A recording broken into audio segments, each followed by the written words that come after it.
Atos 27.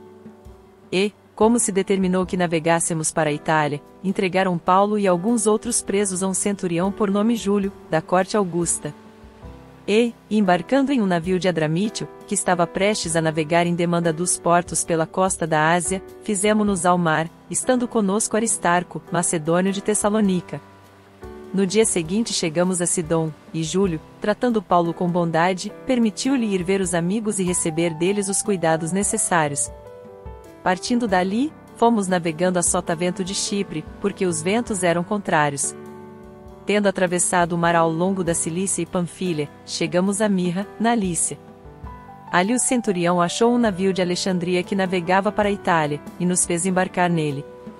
Navegando vagarosamente por muitos dias, e havendo chegado com dificuldade defronte de Cnido, não nos permitindo o vento ir mais adiante, navegamos a sotavento de Creta, à altura de Salmone, e, cocheando-a com dificuldade, chegamos a um lugar chamado Bons Portos, perto do qual estava a cidade de Lazéia. Havendo decorrido muito tempo e tendo se tornado perigosa a navegação, porque já havia passado o jejum, Paulo os advertia, dizendo-lhes: Senhores, vejo que a viagem vai ser com avaria e muita perda não só para a carga e o navio, mas também para as nossas vidas. Mas o centurião dava mais crédito ao piloto e ao dono do navio do que às coisas que Paulo dizia. E não sendo o porto muito próprio para invernar, os mais deles foram de parecer que daí se fizessem ao mar para ver se de algum modo podiam chegar a Fênice, um porto de Creta que olha para o nordeste e para o sueste, para ali invernar. Soprando brandamente o vento sul, e supondo eles terem alcançado o que desejavam, levantaram ferro e iam cocheando Creta bem de perto. Mas não muito depois desencadeou-se do lado da ilha um tufão de vento chamado Euroquilão, e, sendo arrebatado o navio e não podendo navegar contra o vento, cedemos à sua força e nos deixávamos levar. Correndo a sotavento de uma pequena ilha chamada Clauda, somente a custo podemos segurar o batel, o qual recolheram, usando então os meios disponíveis para cingir o navio, e, temendo que fossem lançados na Sirte, arriaram os aparelhos e se deixavam levar. Como fossemos violentamente açoitados pela tempestade, no dia seguinte começaram a alijar a carga ao mar. E ao terceiro dia, com as próprias mãos lançaram os aparelhos do navio. Não aparecendo por muitos dias nem sol nem estrelas, e sendo nós ainda batidos por grande tempestade, fugiu-nos afinal toda a esperança de sermos salvos. Havendo eles estado muito tempo sem comer, Paulo, pondo-se em pé no meio deles, disse: Senhores, devíeis ter me ouvido e não ter partido de Creta, para evitar esta avaria e perda. E agora vos exorto a que tenhais bom ânimo, pois não se perderá vida alguma entre vós, mas somente o navio.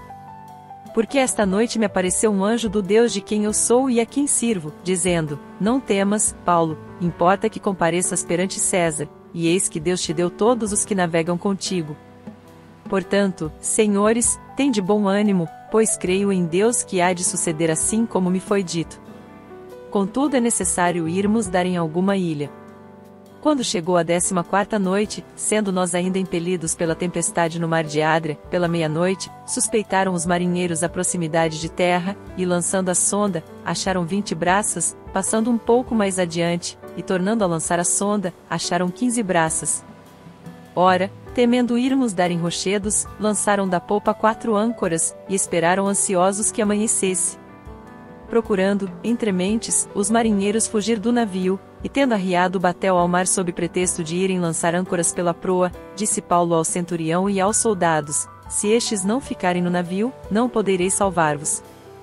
Então os soldados cortaram os cabos do batel e o deixaram cair. Enquanto amanhecia, Paulo rogava a todos que comessem alguma coisa, dizendo: É já hoje o 14º dia que esperais e permaneceis em jejum, não havendo provado coisa alguma. Rogo-vos, portanto, que comais alguma coisa, porque disso depende a vossa segurança, porque nenhum cabelo cairá da cabeça de qualquer de vós. E, havendo dito isto, tomou o pão, deu graças a Deus na presença de todos e, partindo, começou a comer. Então todos cobraram ânimo e se puseram também a comer. Éramos ao todo no navio 276 almas. Depois de saciados com a comida, começaram a aliviar o navio, alijando o trigo no mar. Quando amanheceu, não reconheciam a terra, divisavam, porém, uma enseada com uma praia, e consultavam se poderiam nela encalhar o navio.